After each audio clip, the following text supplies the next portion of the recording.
Wondering what's next in your business or personal life?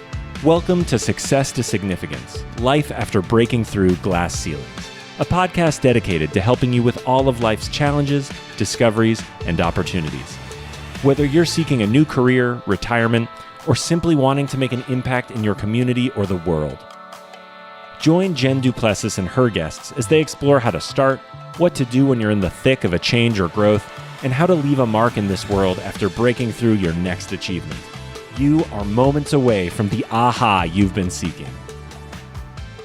Hey everyone, and welcome back to Success to Significance. I'm your host, Jen Plessis. In this episode, my gosh, we're going to have so much fun. Let me introduce you first to Clarissa Burt, who is an internationally acclaimed, award-winning media personality, producer, director, writer, author, public speaker, and former supermodel and winner of the Celebrity Survivor show, which I tried to find and I couldn't find, but I know you have it there. She also just released her book, The Self-Esteem Regime, and we're going to be talking a lot about that today. She has had a private audience with the Pope, with Pope John Paul II, honoring her social work, and I definitely want to ask you about that too, Clarissa. Yeah, sure. And she has graced the cover of over 250 fashion and beauty magazines. She's also an actress and best known for her role as you say it, the Mean Queen. Zaida. The Never Ending Story Part 2. But you also were in Wishman, which Frank Shankwitz has been on this podcast as well for his life story. So welcome so much to the show. And what people don't know is that we've spent an hour in the green room chit-chatting, not recording. We already did this podcast. If we had just pressed record an hour ago, we would have been. We're dangerous together, Jen. We are very, very dangerous together. We are. Well, welcome to the show. I am so excited, and I know we're going to see each other in a couple of weeks too. So we're just going to have lots and lots of fun.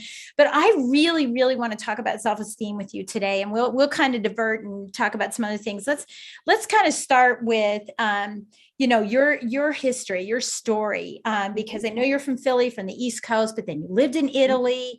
And so how did you get into everything that you got into? And, what makes you glow today, given the fact that your company is called the Limelight Media, but what makes you glow today? So let's go from there. That's a great question. But, you talk about my story, and what I love to do is pull up these two Polaroids that go all the way back to 1965. And I don't know if you can see Mary Poppins there. Oh my gosh. She's standing right there in the middle of the stage, and there's Mary Poppins, and she, way back in the day in Collingdale, Pennsylvania, at Harris Elementary School, thanks to Mrs. Bailey and her sit-upons, I'd sit behind her and just sing. And I guess I was the loudest voice in the room. I told you already that they told me that I was vaccinated with a phonograph needle. So I'm a talker, and I always have been. I'm a communicator, and I love the stage. So that is really where I caught the bug. That was where it happened. And my two, growing up, you may remember, you're younger than I am, but you'll probably remember Ava Gardner and Rita Hayworth. Oh, yeah. And when they, and so when they would come on to the, television screen, for me, those were the women that I just absolutely wanted to be. I wanted to emulate. I wanted to sing. I wanted to dance. And I wanted to dress like them. And I wanted to be, they were just so gloriously gorgeous. Yeah. That, a girl, 5, 6, 7 years old, they were my go-to. They were my go-to girls. Your idols. So yeah, they were my idols. And so I knew in some way, shape, or form I was going to be in front of a microphone. It didn't happen yet again for quite some time. I was living in New Jersey, graduated high school, moved into the city. I was working as an administrative assistant. It's a long story, but I knew I wanted to model. I just didn't think I was pretty enough or good enough. I wasn't enough, Jen, the whole I'm not a good enough thing. Yeah. And I had very little support. There wasn't anything going around me that was like, yes, you can. So when I moved into the city, people started to say, you really should be a model. And I went, I could never. Well, I tried it, and I did, and it went rather well. With that having been said, that's where, it was sort of like the foray for me into some acting, and then definitely television where I lived. I lived in Italy for 30 years, so I worked in television there, produced television there, and learned the language. And so it was just it was just destined. It was destiny and destined for me to be in some way, shape, or form in communications, and certainly in front of a microphone. Yeah, I love that. Okay, so what brightens your light every day in what you're doing today? What is it that you're doing specifically? Yeah. Well, what I love to do, again, apart from, the microphone, is I love media. So I absolutely love interviewing people and bringing their light in the Limelight media. That's exactly, what I do. I help to promote their businesses and their services through what I call my 7-touch system, which we can talk about later. But I absolutely love talking to people, getting to know people, pulling the story out and, getting their messaging out, their brand, helping them get their brand on point as well. So we do a little bit of work with some people before we get them on air. But I absolutely love what I do. I couldn't imagine doing anything else. What I did notice along the way, however, from a very young girl, was the lack of self-esteem in women mostly. Yeah. And I saw it with my grandmother. I saw it with my mother. I saw it with other women that were living, not happily, or they didn't think they were enough, or they were in toxic relationships. Certainly when I was in the modeling world, I was among some of the most beautiful women on the planet. And there was always something, not always, excuse me. There were women or girls that I met along the way that, you thought that they had the world at their feet. And for some reason they were again, either living in a toxic relationship or doing drugs. Like they just were not living their best selves, their best lives. So I knew that there was something to that. After the Me Too movement, and again, I take my hat off to the younger generations that said, no, wait a minute, this is not okay. Because in my generation, it was, just close a blind eye, or just don't pretend it didn't happen, or, cross the street, or, it's just the way it is. You pretend not to know, don't look at, that sort of stuff. And they just went, no, wait a minute, hold on. After that happened, this book, by the way, The Self-Esteem Regime, has been in me for years. And I went to Secret Knock and I spoke on stage. And there's a gentleman there it was in the audience by the name of Gary Krebs, who has written many of Greg Reed's books with Greg. And he came to me and said, I need to write your book. And I said, okay. So we've been working on the book for the last 4 years-ish, because he's busy, I'm busy. But it finally dropped about 5 weeks ago. We're really excited about it. It is, again, it's a self-esteem regime. It's an action plan for becoming the confident person you were meant to be. And I use the word regime, Jess, because, Jen, because it's, Jess, your new name is Jess, by the way. Jen, I look like sorry about that. I don't know why all of a sudden you're Jess. Jen, because it's an organized way of doing things. And this is kind of the, do your business or get off the pot kind of thing, where we go, okay, stop. Okay, no more excuses. Here's here's the game plan. This is what you need to do. And if you're willing to do the work, you're going to see major changes happening in your life. And as I was telling you before, I've implemented this now into my mastermind. So the gals are coming in, and every other week we work on a chat. I cannot tell you the amount of breakthroughs that are happening, the tears. Everybody comes, we all have our tissues in front of us just in case. But I will tell you that it's so heartening to hear, Clarissa, this book has changed my life. Yeah. That, when I heard that, I went, you're kidding. I didn't really say you're kidding, but I thought to myself, my goodness, we're really starting. Jen, this for me is a manual. It's a book, but it's really a mission. And it's a movement for me, because I'm going to be happy the day that I see all women everywhere living in happy, healthy self-esteem. Yeah, I love that. I love that. Okay, so we're going to talk more about that. I have a question I want to kind of go back to, because we just lost Betty White. And ironically, I got the People magazine that said Betty turns 100. Yes. Right. And when it happened, I grabbed the magazine. Yes. Oh my gosh. And my husband tried to throw it away the other day. And I'm like, no, we won't be doing that. I want to ask you about her, because you happen to mention, some people in the past that there were not idols for you, but you looked up to. Right. What role did Betty White play in your life, if she even did? And I may be bringing out something that you didn't even think about, because this is a woman who had the most self-esteem that I've ever seen. Right. overcome so many things, right? Yes. Yes. And, so what are your thoughts about this great loss that we had in a very, very powerful woman? Yeah, a very powerful woman, and certainly back in the day when she started, I think late 40s, early 50s, women just were not in TV, and she was able to weather the storm, if you will. But here's the thing about Betty that I think we can all really relate to and certainly appreciate. And that is, you never heard one negative word about her. She was never involved in a scandal. There was nothing that ever came out that went, Betty White. No, everything. And she always brought a smile to someone's face. And you always had that heartwarming feeling like it was someone that was part of the thing. It was your grandmother. It was your aunt. It was your sister. Whatever it was or however it landed with you, there was always a very warm feeling whenever she, let's say, was in the room, right? Right. And I was reading something in the People magazine, ironically, with William Shatner, who I've had the wonderful pleasure of meeting because we named our son Kirk after Kirk. Right. Captain Kirk. After Captain Kirk. Right. Not because I'm a Trekkie, but my husband's kind of one. And so we actually had the opportunity to meet him, and he signed a thing for my son, which was really, really cool. But in the People magazine, he had said, that he got roasted by her. He had this big roast, and it was the first time that that I've ever read anything negative. Ironically, this is funny you're saying this. Right. He had said, I love Betty White from a distance. He goes, and she said some things that hurt me. But the thing about her is that she says it in such a nice way. You don't even really know you're getting help. Right. You've just been the epitome of killing people with kindness. Yeah. Right.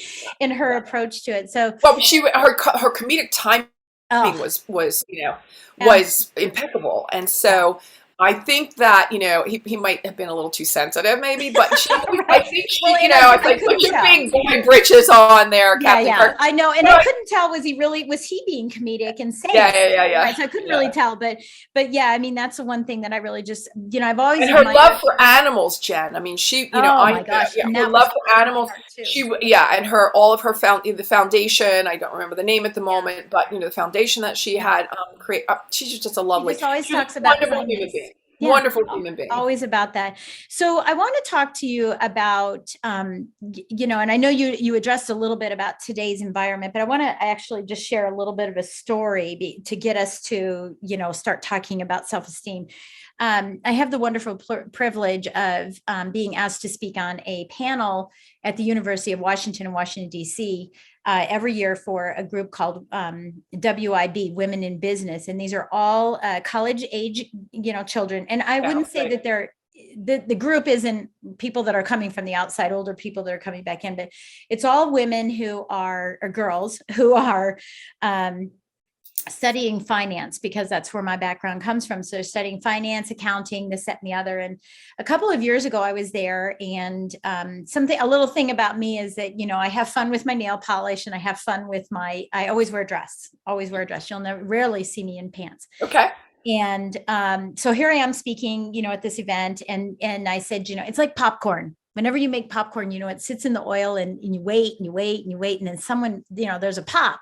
And then as soon as one popcorn goes, a whole bunch of popcorn go, right? So these women, very timid, raising their hands, the self-esteem issue, and raised her hand. And I said, okay, yes, what can I answer for you? And she goes, I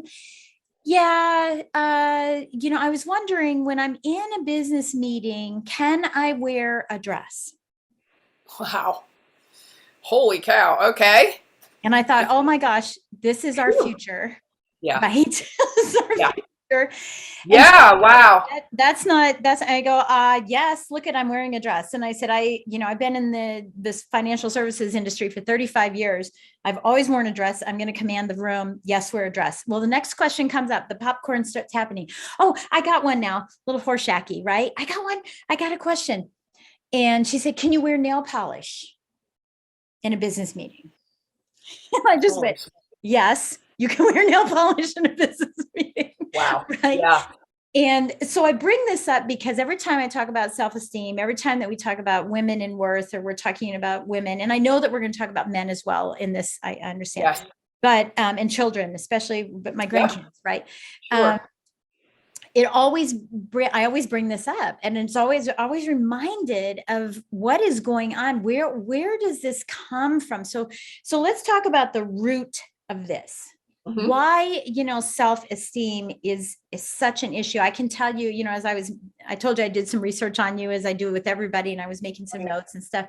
Right. And what I'm thinking is, I remember looking back I still have my grades from kindergarten and stuff, and every one of them said, Jennifer lacks self-confidence. Jennifer lacks self-esteem. Every one of them said that. Wow. I wondered where that came from. Why did they think that I did? Because when I was little, I don't recall that I did. I knew I was told I would be worth nothing, but I don't recall. Hold on a second. Really? Well, I think it's superficial because I don't recall feeling that. It wasn't until later that I felt that, right? Well, I'm sure that you felt something. You just didn't address it at the time. I'm not sure how 5-year-old. Yeah.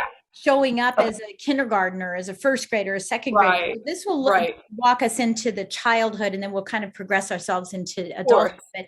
Right. Where's the core of this? What is it that triggers the lack of self-esteem? Well, I think you've just said it, Jen, and that is that, we basically are who we are, and we create all of our core beliefs by the time we're 5, 6 years old. Yeah. I think that, whatever our environment is, whatever we see our mothers doing, most of us are modeling after our mothers. Certainly, we're extremely sensitive to our fathers because they are our first love. Mm-hmm. And everything else that's happening in back in my day, I really only had 3 television channels. We didn't have the plethora of information that we have. The fire hose of information that we have right now.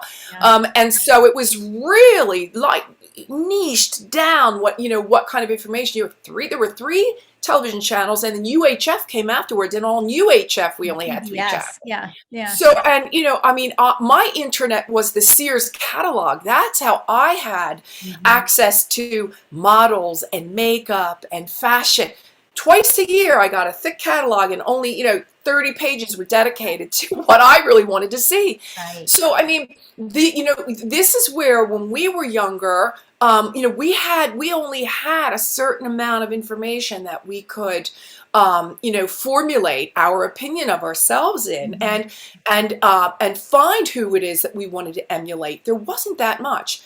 Today there is, but the other side of the coin of that is that, is that you're much more open and exposed as a younger girl today to the bullying, which is one of the things that I constantly am talking to, especially younger girls about, but not only, and that is stop comparing yourself to everyone else. You were not meant to be everyone else. Thank God you are not everyone else. And thank your lucky stars that you get to be you in all of your glory. I didn't want to be like anyone else, Jen. I still don't want to be like anyone else. Yeah. And I'm kind of really happy with the way it took a while. I really, it does take time, and you have, look, I still deal with my daily demons, and you'll read about it in the book. I have daily demons every day, but I have the tools now to just brush them right off my shoulder, to combat whatever it is that wants to come in and tear me down, because I will not let it happen. Mm-hmm. It will not happen. Yeah. And again, we only are as good as the tools that we have in the shed at the time. And our job is to continue to add more tools, sharpen the tools, keep them clean, keep them tidy, hang them back up, so that we know whatever we need in any given moment, no matter what life throws at us, we can pull the proper tool or tools that we need to get us through that a difficult time. Yeah. I have a plaque here in my office that says, "Be yourself, everybody else is taken." Yes. And, and I mean, that's true. That's about that. Yeah. And I love that you say about tools. I want to talk about the tools for a second, because I think before we even get to the tools, there's a conscious awareness and choice. We have to make the choice to want to utilize the tools that are there for us, right? Yep. That we're not beaten up. We have to have positive self-talk, affirmations, the belief, and this is why my book is called Tell Me I Can't, and the show is Tell Me I Can't, because you can't, if you tell me I can't, you better get out of my way. Right. And I know, yes. Because it's that's not going to happen. And certainly, like you said, the daily demons, or, we all look in the mirror, and sometimes the person who's telling us I can't is ourselves. but I think it really starts with the awareness and the choice to not succumb to what you believe everyone is telling you or you have seen and things like that. So in today's society and this current environment, it has nothing to do with the pandemic. I'm talking about today's environment.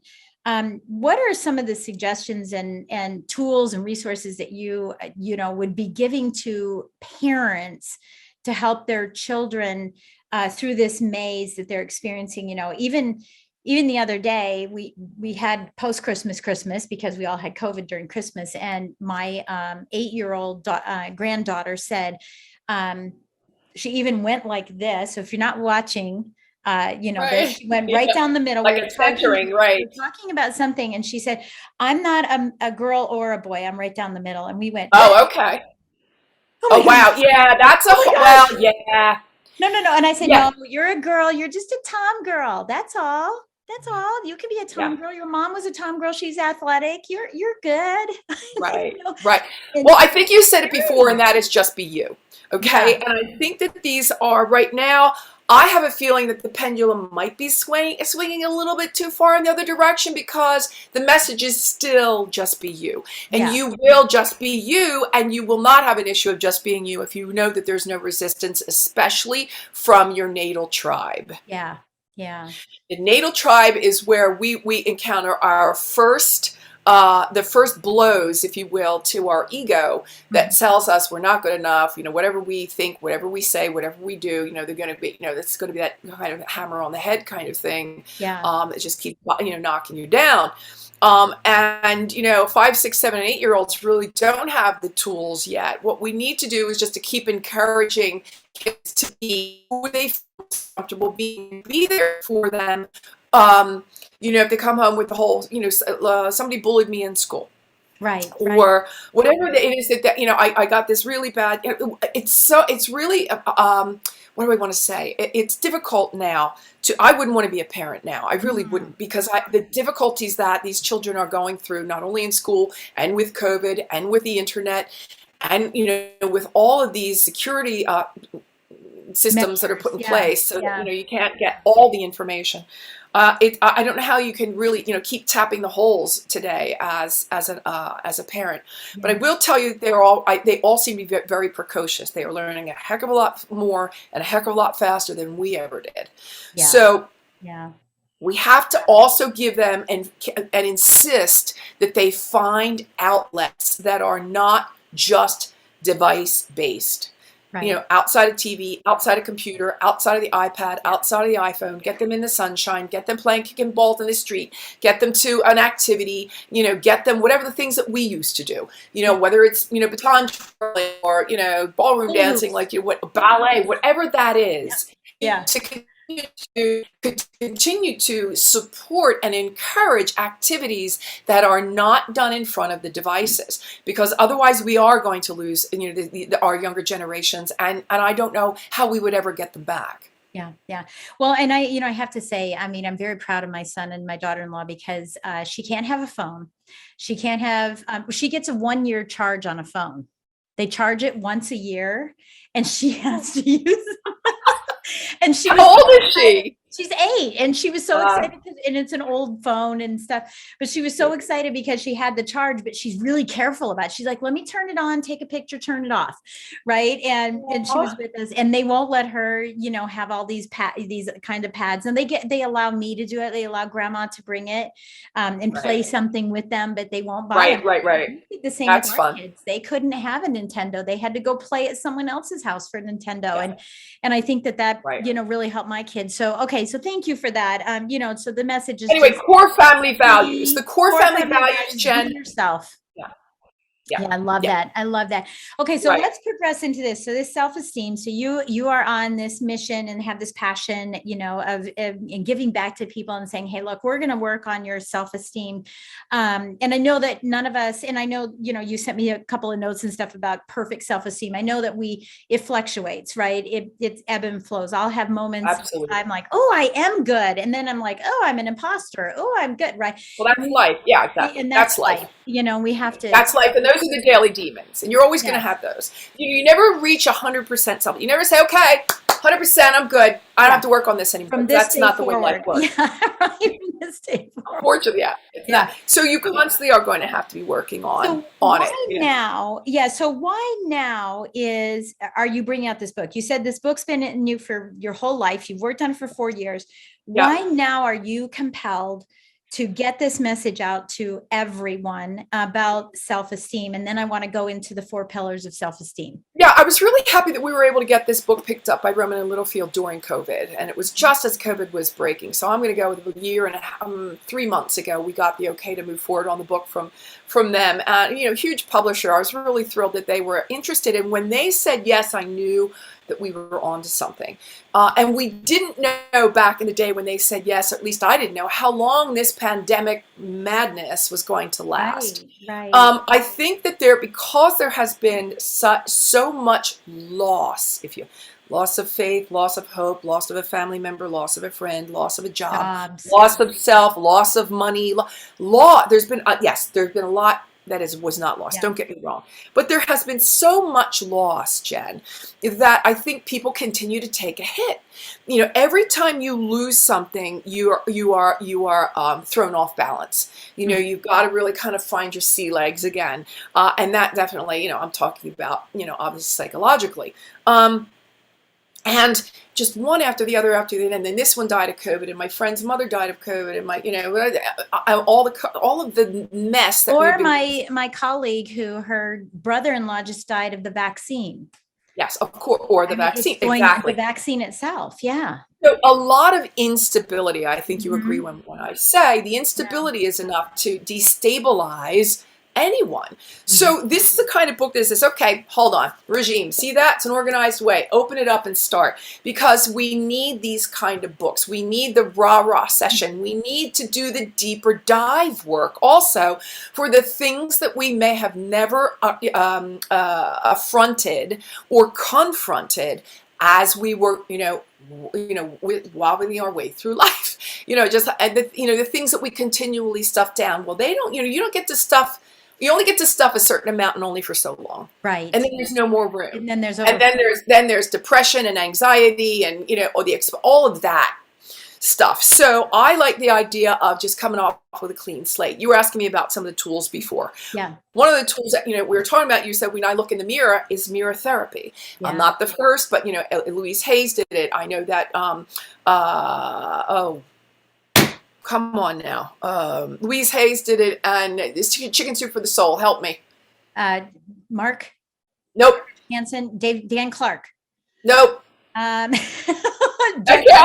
feel so terrible now. That's horrible. Thank you. Jack Canfield. Thank you. Oh, I feel horrible. Jack, I'm sorry, Jack. Jack Canfield, also talks about the importance of mirror therapy. And Yeah, and I think powerful stuff. Affirmations, they're great. The meditation, it's super. Here's another thing that came out really strongly from my last mastermind. And look, it's not a new word. I'm not coining anything, brand new. It's not earth-shattering, but something that we continually, especially as women, overlook, put over to the side. I'll get to it when I can, is self-care. And I'm telling you, it is one of the most, and you if you look at your calendar, especially as a solopreneur and an entrepreneur, it is full of appointments. And we make time for everything else and everyone else but ourselves. Put it in as an appointment with yourself. I don't care what you have to do. Saturday from 8 until noon, I'm taking care of me. And whatever that means. I'm going for massage, a pedicure, nails, I'm coloring my hair, I'm taking a nap, I'm going out with the girls. Whatever it is that you need to do so that you can come back into self and center. You need to find centering time in order to be able to and confront sometimes everything else that's going on in your life, business, life, marriages, children, ups and life, downs, financial, everything. Yeah. To coin a phrase, which now we don't like this phrase, but put your mask on first, right? It is, you have to do that so that you can be available to everybody else, to be more powerful for everybody else. Yeah. It's funny, you and I will talk about this when I'm on your show, but this is exactly what I talk about all the Right. time. Right. Yeah, I love that. Okay, so let's talk about the 4 pillars of self-esteem. And I know you have 7 strategies in the book, but let's talk about the 4 pillars of self-esteem. Hey, there are 12 steps in the People book. can get their own. Yeah. There are 12 steps in the book, but the 4 are look good, feel good, be good, and greater good. So they're pretty self-explanatory, but look good is, really, coming to the table, coming to your day, look, when I'm here by myself, Jen, and I don't get all this. This doesn't get done. But I know. You feel better when you do. You feel so much better when you do. When, you really kind of pull together and you're feeling kind of, I call it sassy and classy. You're feeling good about yourself, right? Yes. And that's number 1. Feel good is huge because there's your diet, your exercise, your nutrition. Man, you better be on top of that, because if you go down, it all goes down, especially as a solopreneur. Entrepreneurs, if you have a little help, that's great. But really, if something happens to you, I just saw it with when I got sick with COVID. 3 weeks I was out. It took me 8 weeks to catch up. Yeah. Because if I'm not here every day showing up 100%, it all goes to pot. Right. Look good, feel good, be good. Be good is being at the top of your game, making sure your finances are in place, making sure that you are reading the bright books, making sure that you're continuing your education. I constantly am taking a course or a class. Right. It could be just Udemy, whatever it is. I just signed up for another one today. Constantly in front of a course or a class to make sure that I'm leveling up all of the time. Be good. So taking your courses, taking your classes, finances. I'm really, that's one of my weakers. It kind of scares me. I hate going to the accountant. I don't like going to the bank. The money. I know. I made an appointment. Talk to Sharon. I know. She came on my Italy trip, by the way. We had a great time. But, and she lives here in town, so I don't even get to see her that much. But, just kind of Sharon Lecter, by the way. And so, the finance thing kind of, it's always been a little scary thing. I've made it, the decision, a concerted effort this year, as my resolution to put on big girl britches and not be afraid anymore, just to learn as much as I could. So these are the be good things, right? The things that we know that we need on a daily basis. And the other thing that I do, Jen, is I sign up for about 4 or 5 different newsletters that are from dictionaries, and every day I get 5 new words. Yes. And I love to reinforce my vocabulary. Yeah. Because I think that this is another huge way of leveling up. No question. There's something else I have over here. It's the different ways of saying amazing. Everything's amazing. Well, okay, great. Is it really? Probably not. So let's find other words, or 10 other words or something that you can put into place. So it's simple. It's simple, but I will tell you that it is. I think it's perception.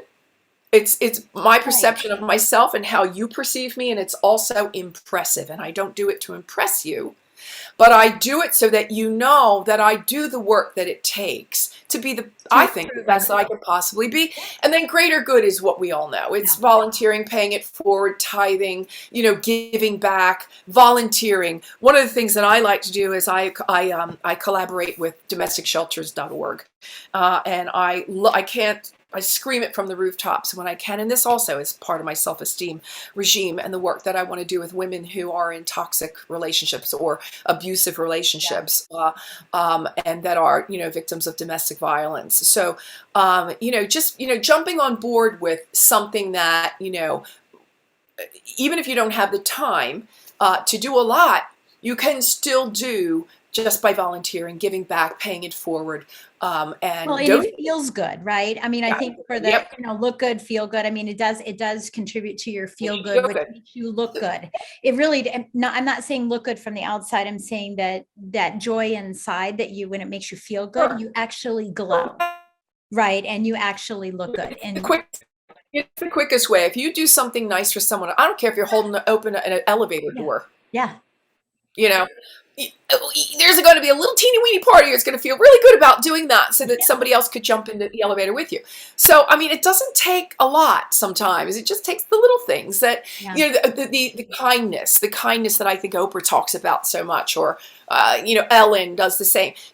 just be kind, for God's sake. It doesn't cost you that So much. does Betty White. That's what she just said. Yeah. It's kindness. I mean, everything is Yes. about kindness and being kind to yourself and being kind to others. I love that. Yes. I absolutely love it. So, okay. So as we end up our time here together, because we've done an hour and a half, even though it wasn't, Wasn't all recorded. and I want to be respectful of your time. What if someone's listening to this to say, I've got to connect myself with Clarissa. I want to be part of her world. I want to be part of what she's doing. You've mentioned your mastermind. You've mentioned Yes. the book. Obviously, Yes. you want to be on stages and speak at different Yes. events and Yep. Everything, podcasts, all of that. Yep. What does it look like for you moving forward? What is this year going to be for you? Let's just talk about 3 things that you need help with so that we can manifest your goals. That's very kind. So what I am asking for is, different media connections, because this is not about selling books. The amount of money you get by selling a book. Once the publisher gets theirs and my co-writer gets theirs, this is not Amazon about getting rich. This is not getting. Yeah. And Amazon gets theirs. This is about getting the message out there. This is about reinforcing those women mostly, and there are men can certainly read the book as well. That is not what I'm saying. I just love the fact that we can, as a collective, women, sort of really get in there, sink our teeth in, and help one another level up. I think that one of the most beautiful things I had ever seen was, someone has a hand tended forward and a hand tended backwards, and that is, someone will be helping me up as I am helping someone else up, right? Yeah. And I think that is really what it is to do. It's really into everyone's brain, mind, thought processes, all of the greatness and goodness that is you, and that you are not what they told you you are. Many times, you have to get you can create your new narrative about who you truly are. And that's why there are women like me, Jen, and women like you that are writing powerful books to help women everywhere. And there are women much more powerful than me that will do the same for me. So yeah, that's what I think that my mission is anyway. And I really would like to see the self-esteem regime become the movement that it was meant to be. Yeah. Okay. That's beautiful. That is absolutely beautiful. So we know we can get your book. We'll make sure we have the link so you can get your book on Amazon if that's where you want us to get it, or at your website. And then just Clarissa Burt anywhere. I'm everywhere on social. She's just everywhere. Clarissa Burt. Yeah, she's everywhere. I made sure, I always make sure I connect with my guests before we meet because, so if you have a connection request, you got to accept it to make sure that we can share everything once we're done with I'd love to. podcast here. So what words of advice would you like to leave us with today? I'd like to, one of the things I like to say is you're only as beautiful as your last good deed. In other words, you also worked a lot in the beauty industry. I certainly have worked in the beauty industry, and I saw beauty do a lot of really nasty things that weren't necessarily always either on the up and up, or, I certainly saw beautiful women not living their greater good. Beauty is a gift. And I think that, you are only as beautiful as your last good deed, because if you were gifted the gift of beauty and you're acting like a jerk, you ain't so pretty anymore. So, that's just one of the things that I like to leave everyone with. And hopefully the men will hear that too, because this is the beauty from within. Right. It definitely is a beauty from within. I right. love that. Thank you so much. Yeah, thank you so much. I had so much fun. Thank you. I don't know if we can handle each other again, but it'll be interesting. We can. We're big. I think smoke will rise when we get in the same room anyway. Oh my gosh, I know. I cannot wait for that to happen. We're going to have so much fun. I just thank you so much for sharing this message, and I can't wait to talk to you about your book after we finish the recording. I'm going to talk to you about your book again. I just encourage everybody to reach out to Clarissa if you want to be part of her mastermind, if you want to get her book, if you want to book her for a stage or a podcast for you, or an e-summit or a webinar. I encourage you to just let this light shine in. And I know you have a big mastermind that's happening over in Italy. Yes. Yeah. So if you're interested in that, it's not for everybody, right? It's not for everybody. Yep. We'll probably be going over in October. And that's where I take you back to the Italy that I love and adore, where I lived for 30 years. And I take you to meet some of the, the coolest people on the planet. So yeah, it's a great trip. Ask Sharon Lecter, she'll tell you. Right. And so if there's anything that you're interested in doing, don't wait a minute longer. Get in touch with Clarissa, and she will help make all of that happen. And I just want to say thank you again for joining me today. It's been a pleasure. I'm so grateful to have had the opportunity to meet you. However, we met, because we can't figure it out. We don't know what happened. We don't know. We just met. It was destiny. It was destiny. That's right. That's here. And I just want to tell everybody, thank you so much for listening and letting us be part of your day today. We hope that we have made an impact on your life, and something that will trigger you to create this movement for yourself or for someone loved one in your family. Get the book for everybody for a gift. What a great way to change the world. So thank you so much again, everyone, for listening in. And thanks again, Clarissa. I appreciate it. Thanks, Jen. Thank you. You've been listening to Success to Significance with Jen du Plessis, the #1 podcast for people wanting to give more value and make an impact. Loved this episode? Be sure to subscribe right now at www.jenduplessis.com/S2S for more stories, strategies, and thoughts to help you gain significance and success. And if you like what we're doing, don't forget to give us a rating and review so we can continue to bring you the best content possible. Join us next week for another breakthrough episode. Thank you for listening.